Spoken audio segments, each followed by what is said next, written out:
Welcome to Rise Up in Business, the law podcast for small business owners. I'm your host, Tracy Myler-Crane. I'm a business lawyer, an entrepreneur, and very much a realist. Rise Up in Business is designed to share with small business owners important legal information and some clever tips and tricks in short and sharp episodes, no legal jargon. With this podcast, I want to empower small business owners to rise up and take control in their business. I'll be here every Wednesday to tell you what you need to know without sending you to sleep. Let's get into today's episode.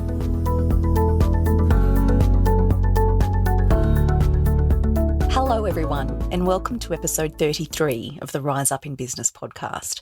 Thank you very much for joining me for this episode, and if you have been following me and listening to other episodes, thank you very much for joining me again. Having trouble getting paid in business is unfortunately a reality for small business owners at one time or other.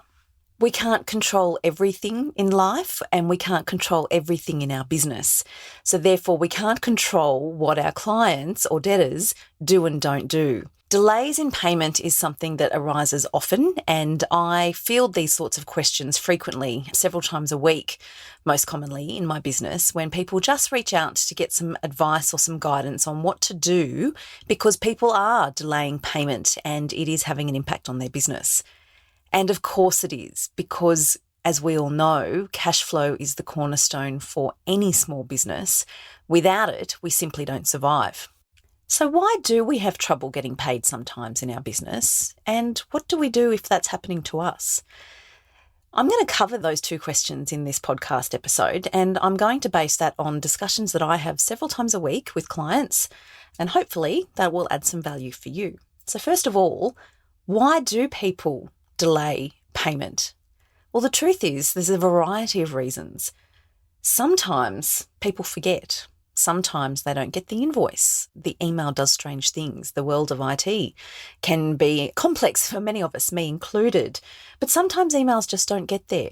Sometimes people become so caught up in their own business, their own personal affairs, in their own life, that it has slipped through the cracks on their end. Regardless of how good our business's internal systems and processes are, it doesn't necessarily mean that everybody else's are, which means that invoices can fall through the cracks and things can be overlooked. But also, though, sometimes it's not so innocent and not so easy to cure. Sometimes there really are issues in relation to services that have been provided, and sometimes there's a genuine desire to not pay because somebody doesn't think that they ought to, or somebody's not happy with the outcome or the end result of the project. So there's a plethora of reasons, as you can imagine, as to why people aren't paying.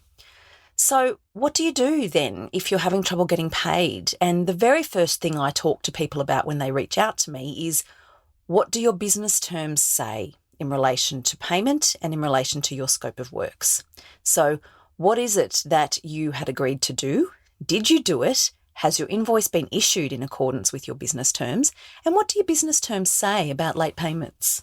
Do your business terms include a payment timeframe? Do your business terms advise your clients that if they don't pay, they may be liable for additional costs, recovery costs, or interest? What is it that your client has agreed to in your business terms and conditions? That's the starting point. That is where we always look first. And of course, as you can imagine, if there aren't any business terms and conditions, well, then the way forward is a little trickier than if there are. And of course, if there are business terms and conditions, then we dive in and have a look at the terms and find out exactly what it is that's been agreed to and exactly what it is we can do from here. The next question I always ask is, have there been any changes or any variations to what it is you agreed to do for your client? So this is common with my creative clients, where often the client might make some changes or request some add-ons once the job's been started. And the purpose of exploring this is because we need to be crystal clear on what it is that you agreed to provide and what it is that you did provide, and then what it is that you're entitled to be paid. And once we understand this framework, we can then consider the way forward. The next question, and sometimes people find this confronting, but the next question I have to ask, and you really ought to be thinking about if you're a business owner, is, were there any issues with the services you provided? So why is your client telling you they're not paying? So are they simply stalling, or have they ghosted you? Or do they genuinely have a grievance that needs to be resolved? What is their position? So sometimes people will ghost you. They just simply fall off the face of the earth and you can't track them down. Other times they give you the runaround, I'll pay tomorrow, I'll pay tomorrow, I'll pay tomorrow. But sometimes they do have a genuine grievance that you do need to address if you're going to move the matter forward and get paid. So if the client says things like, but I thought you were going to do X before you issued your final invoice, or I thought this meant Y. Those types of things, those types of issues are really important for you as a business owner to understand, because if you can understand your client's position, if there is a grievance or a concern or some misaligned expectations that need to be resolved, then the sooner you dive in and resolve them, the sooner you're going to be able to move forward and get paid. Running off to court to commence legal proceedings for outstanding invoices is not the answer. Let me be very clear about that. I've talked about this in more detail in a previous episode of this podcast. That was episode 30. And I've explained in that episode why legal proceedings should be avoided where you possibly can. And the truth is, with proper business terms in place, solid internal processes and systems that you can rely on, and a well-developed strategy for your business for when you need to deal with outstanding payments, if you have those in place, then you absolutely can avoid having to rush off to court. That's the truth. The theme of getting paid in your small business is not a new one. Everybody needs to be paid, and the quicker the better.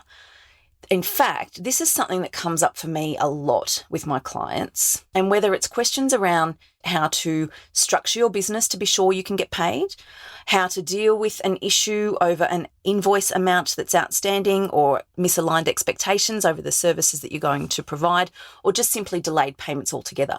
These are some of the things that are on the minds of small business owners today, and they reach out to me frequently to address these questions. This is why I'm excited to say I have developed a new course for small business owners, and it addresses all of those questions and a lot more. And it does so in a really neat little package of pre-recorded sessions where I explain what business owners need to know, what they need to do, and how they can do it, all to make getting paid in business a whole lot easier and a whole lot quicker. And yes, I have some additional documents in there, like checklists and spreadsheets and things.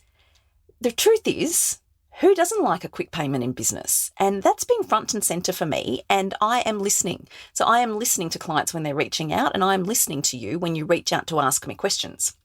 So this course, I'm happy to say, is titled Getting Paid Made Easy, and I'm going to be launching it very soon. So you can jump onto the waitlist by diving over to my website and checking it out. And the link is tmsolicitor.com.au/getting paid. So that's it for today's episode. I hope that I have shed some light on some of the things that you need to be focusing on if you're having trouble getting paid in your business. To recap, what do your business terms say? Have there been any changes or variations to the scope of work you've agreed to do? Are there any issues with the services you've provided? What did your client say the issue is? Understand whether they're simply stalling, if they've ghosted you, or if they genuinely have a grievance that needs to be resolved. And if they do, the quicker you dive in and get that resolved, the quicker you're going to be able to get paid. Hope you found today's episode helpful. Loving receiving your feedback, so please reach out. Let me know if you've got any questions. That's what I'm here for, and I'll catch you next time. That's it for today's episode. Short and sharp, just like I promised. If you liked the episode, please be sure to hit subscribe so you don't miss any new episodes, and I would be most grateful if you would leave a review on Apple Podcasts. As always, remember to keep your business legals in order with my annual legal checklist. You can grab your free copy by heading over to my website, tmsolicitor.com.au/checklist. I'll catch you next week. Thanks so much for listening.